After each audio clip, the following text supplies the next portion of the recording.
They said that they sent non-military trained volunteers from France and Germany to go fight them. Professionally trained and combat ready, from well-respected and experienced generals to high-ranking officers. The Confederate Army was the original U.S. Army. I'm just saying, wait a minute. If he was a slave, we just scratching the surface. If that Niji brother was a slave, why he standing up and got his arms on them? If this was about trying to abolish slavery, but the Southerners ain't want to do it, something not adding up, is it? Look closely. My military folk out there, what this mean? What this badge right here mean? Because look, if you looking, don't he got that same badge on? What this badge right here mean, y'all? Oh yeah. What you looking at right now is a high-ranking officer. Does he look like he part of you? He got on a 3-piece suit and think he ain't strapped here. Nuh-uh, not Freemasonry. You don't see them hiding their hands, do you? We gonna get to that in a second. You gonna see some people that's doing that, but not right here. Yeah, that boy clean as a whistle, top, bottom. Does it look like they upset because he got his hand on them? He got that victory cigar ready, don't he? Look at his hand. He got that victory cigar ready right there, don't he? We talking about generals, baby. We were at the top. And our people were led to believe that our ancestors did not fight in a large mass, as far as the soldiers are concerned, within that war, the Civil War to be exact. I challenge you to do your genealogy on your family, because you won't ever know until you go find out. Not everybody in your family can recall their ancestors in the 1800s, but those records exist. Don't allow them to tell you that those records do not exist, but yet they have pictures. Oh, but yet they have the correct account. Don't believe that. Do not believe that. Do not take their word for it. Do not take my word for it. It's up to you. Don't be lazy because your ancestors are dependent on that. And then it's going to show you why you're the chosen one. These foreigners that came over here needed our help, because not only did we progress us, we progressed them. And no, we were not just some slaves to some white slave master. No, it didn't work that way. We were not slave captives from Africa. It didn't work that way. 1861, Abraham Lincoln requested 75, according to Congress, 75,000 non-military trained volunteers. And you mean to tell me that they captured us from Africa? But they needed help in 1861? We're fighting the people that was already here. It wasn't enough. Dang, why did the Army go with the Confederate States? They were about bringing people together in the South. Yeah, you're going to find racism and prejudice throughout the South. You are. But when they say Southern hospitality, they're referring to our people, how we did welcome some foreigners in and took care of them. It wouldn't be no them if it wasn't for us. If it wasn't for us, it would be no them. They needed our help in order to survive in an unknown territory. Goes back to that same example. Those people were newly residing in New York and Pennsylvania, right? If they were shipped to California, who is going to teach them how to survive in California? The indigenous people that were already there. You can't be coming over here and firsthand, you know what to do in order to keep yourself afloat and so you and your loved ones can survive. In a totally different landmass, you have no idea. Right now, we lucky that we got GPS to find gas stations if we on the road, rest stops. They even put signs up, right? Just imagine at a time where they don't have those rest stop signs up on the highway and no GPS and no cell phone, but yet you got to try to survive in an unknown territory.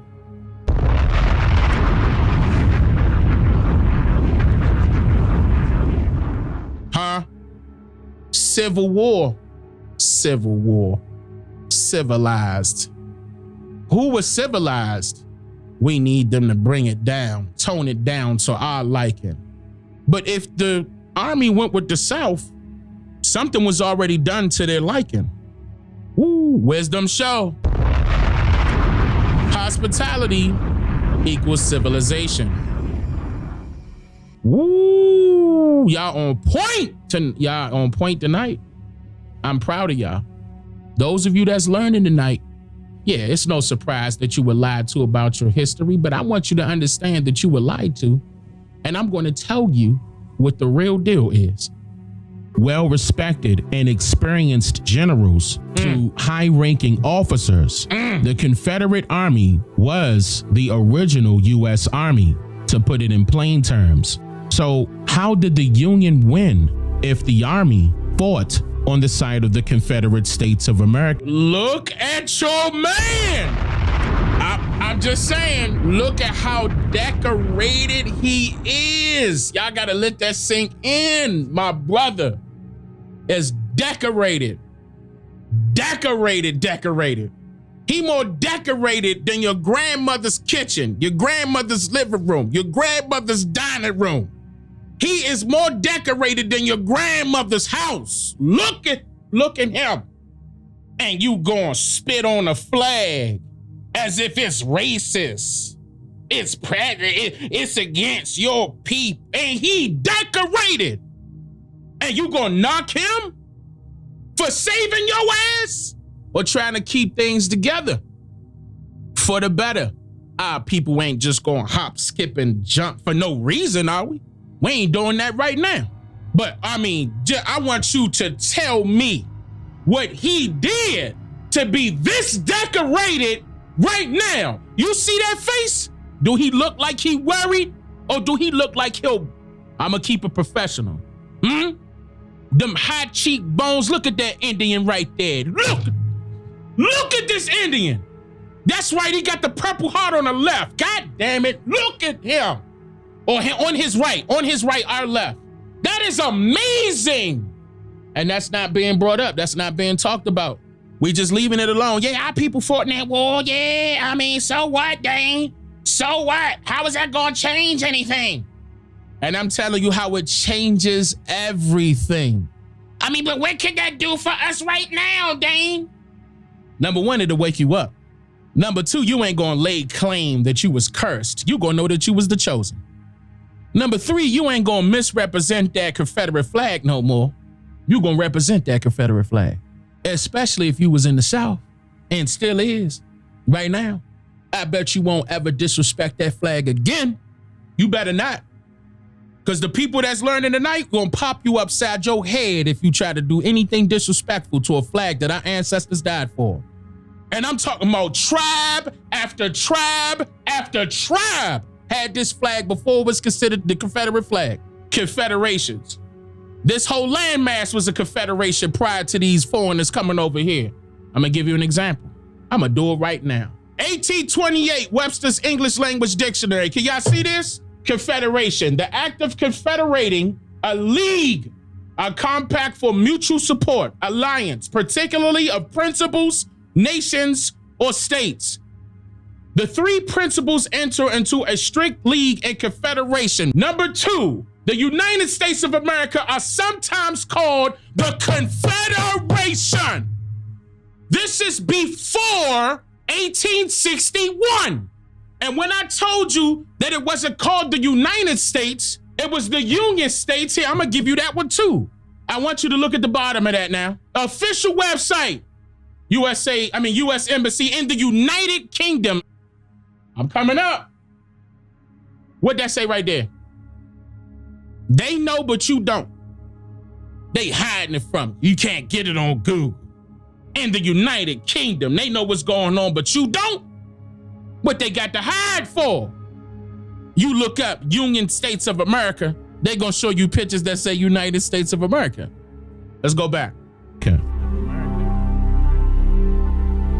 Did you know that the president of the Confederate States of America by the name Jefferson Davis was not only previously a part of the House of Representatives in Congress, a colonel in command during the Mexican-American War, and even the Secretary of War under then President Franklin Pierce in 1853, but he was also a member of the pro-slavery party called the Democrats. Ooh, hold on. Let's hold hands on this one. We gotta walk slow coming across that street.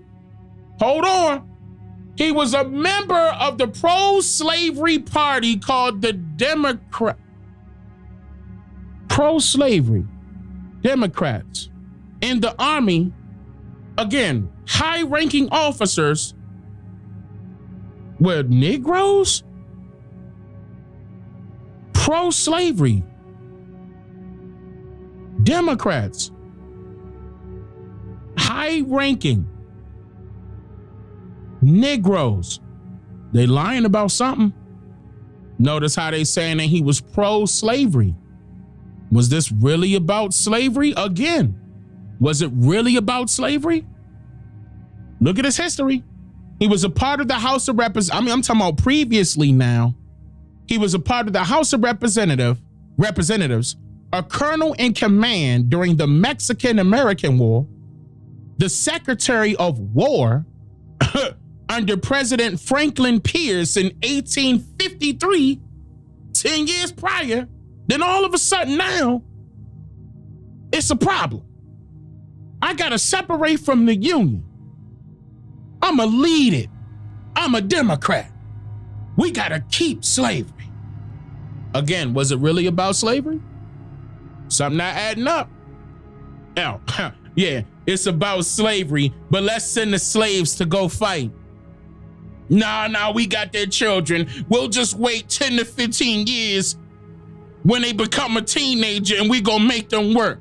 In the meantime, we gonna suffer between them 10 and 15 years until we can get some more workers out in that field. But we gotta put their baby fathers in this war. Something not right. Now, at this time, the Democrats were pro-slavery, and since we were told that the Union won the Civil War and that President Abraham Lincoln restored order to the Union, why would an anti-slavery Republican president have a vice president named Andrew Johnson, who was a pro-slavery Democrat? Woo! Woo! There go that Mason. But listen, again, keep in mind, he was illiterate. He couldn't read and write. Abraham Lincoln picked this nigga. Wait a minute. And he was a Democrat? Hold on, wait, whoa. Dane, what are you saying? I just told you what I said. Abraham Lincoln was a Republican, allegedly anti-slavery, right? But his vice president is pro-slavery Democrat? But this Civil War was about slavery, huh? But yet you had two heads of the same snake in office? I'ma let it sink in. I said Abraham Lincoln made Andrew Johnson a part of his cabinet, a part of his administration. I'm talking about the next in line made him vice president. Yes, and he was illiterate. That is documented. You don't believe me, you can look that up. He could not read or write at all. At all. And Abraham Lincoln gave him vice president? Somebody said Abraham Lincoln was a slave owner. Let's think about this now. What is a slave owner? Let's think about this. If McDonald's got employees working for them, how many slaves do they own? Target got employees working for them. How many slaves do they own? Wait, man. What about Walmart? Walmart got slaves working for them. How many slaves do they own? That's slavery. This is and this exposes it. This Civil War stuff exposes it big time. Why would you take away slaves from the North and the South when you're in business. Think about it. Yes, this was a capitalist society. And the only way a capitalist society can stay afloat is if businesses are present.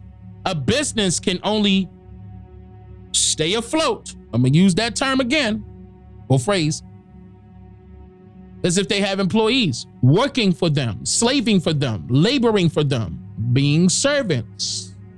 It's the same thing. But they ain't get paid nothing. They got paid little to nothing. Indentured service is the same thing. What's an indenture? Tell them, chat, what's an indenture, y'all? You go to a job. In order for you to try to get that job, you fill out a what? Thank you. Look at the chat. Look, y'all. An indenture is a contract. You're going into business with that business. You're trying to be hired as an employee. This is happening right now. You're applying application. You're applying to become a what? And then you're contracted. You're obligated to do what? Work for someone. That's a servant. That's a slave. That's an employee. That's not knocking nobody. That's the truth. And you know what we gonna say, right? Yeah, a worker. You know what we gonna say, right? Well, we gotta pay our bills. Okay. And what you think they had to do back then? When things cost, how did the slaves pay for it? Oh, you gonna believe the stories they told you? Oh, they gonna feed the slaves under the table and treat them like dogs after they working their tails off from 6 a.m. to 6 p.m. out there in them fields where they could leave at any time if they are being mistreated because it ain't no chains and shackles on them. It ain't nothing but open field. Oh, you gonna believe that? Oh, they gonna give them leftovers. Nah. Don't keep them fed. Don't keep them fed. Don't keep them healthy. Nah, we need some slaves that's gonna be out there sneezing and coughing in the fields, huh? I don't care if they sick, make them work. And that ain't gonna get passed down to them germs and everything. That's not. You gonna believe that, huh? That's up to you. Again, you got to use your imagination. There's no verification of you saying that is actually the truth. There's no verification of that. You cannot accurately prove that actually happened. Still to this day. Like when people were saying, oh, wait, I mean, those white slave masters were I gotta censor this, our wording, our women, huh? And that's how we got mixed babies. That happened with everybody, huh? The man was overpowering the woman. Like that woman ain't gonna come back and tell that man that's in them fields. And what that man gonna be too scared. That field Negro gonna be too scared to put that knife up against that homeboy's neck if that actually happened. I'm talking about in a large mass. We could say that it happened, but you saying that it happened in a large mass and everybody had their tail stuck in between their legs and ain't do nothing? Right now, men, talk to me, men. If somebody that you know right now, good friends with right now, walk up to you and tell you something stranger, did something to her that he wasn't supposed to be doing, what you gonna do? You gonna sit there? Don't worry about it, get over it. I mean, it's not gonna, that's what you gonna do? Well, wait, I mean, we gotta call the police. That's what you're gonna do?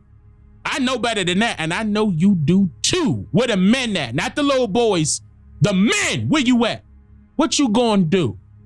One of our needy women walk up and say that's what happened to them, what you gonna do?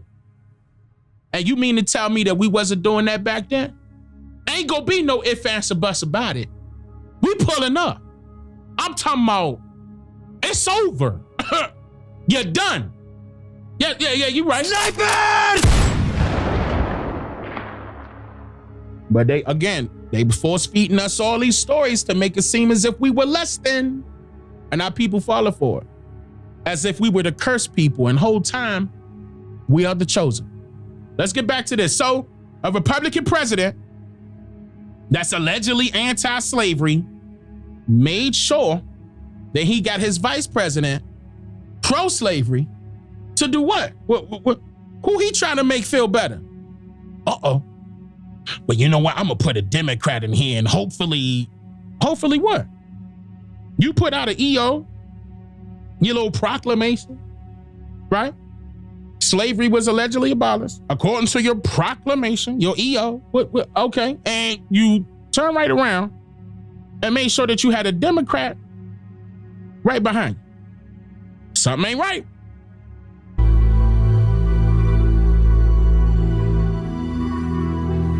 Did the Union win the Civil War, or did the Confederate States compromise and unite with the opposing states to incorporate all agendas of those sitting on both sides of the table? Fatality. Did the Union win the Civil War, or did the Confederate States and the Union compromise and unite with the opposing states to incorporate all agendas of those sitting on both sides of the table? They did. Because right after the Civil War, what happened? It was business as usual, right? The United States, they became united. It was a compromise. Slavery was still happening. And what I mean by that is employment. You know for a fact that the Union is not going to bite the hand that feed them. They are not about to stop employment, slavery, to appease who? What is that going to do for them? They got businesses to run. So, we got to stop this, y'all. It's just not working out. We can't keep working these people. We got to stop. And you mean to tell me that these foreigners or whoever these business owners are going to step up and start doing the business for themselves? When has that ever happened? I mean, huh? When does that happen? When you go into business for yourself, right? That's fine. That's all well and dandy. But when that business become bigger, larger, maybe even medium size, it could be small depending on what it is. You gonna continue to do everything on your own, or you gonna outsource some assistance? This is happening. That's right. It's happening right now. It didn't change. It did not change. It won't ever change until we do something about it. I'm just here to make you think. Slow down. Yeah. So